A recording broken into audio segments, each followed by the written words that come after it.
ዳኛው ፊሽካቸውን ነፉ።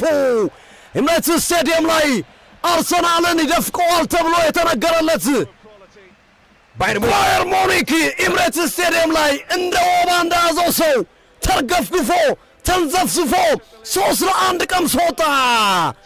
አርሰናል ፍርጣማ ወጣት ነበረ።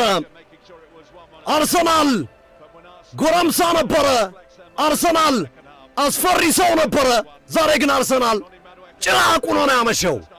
ጁሪያን ቲምበር የዓለማችን የፕላኔታችን የወቅቱ ቁጥር 1 የቀይ መስመር ተከላካይ የአርሰናልን ጎል ከቆመ ኳስ አስቆጠረ። በካርል አማካይነታቸውኑ ብቸኛውን የአርሰናልን የተከላካይ መስመር የደፈረ ብቸኛው ተጫዋች ሆኗል ካርል እስካሁን ድረስ። ማዱኬና ካላፊዮሪ ቅያሬዎቹ ጥምረት አርሰናሉ ለ1 እንዲመራ አደረገ።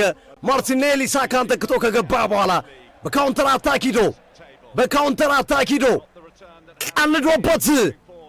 ቀልዶበት ማኑኤል ኖየርን ግሩም ጎል ከባዶ ጎል ጋር ተገናኝቶ ከባዶ መረብ ጋር ተገናኝቶ ኳስና መረብ በማገናኘት አርሰናል 3-1 አሸነፈ።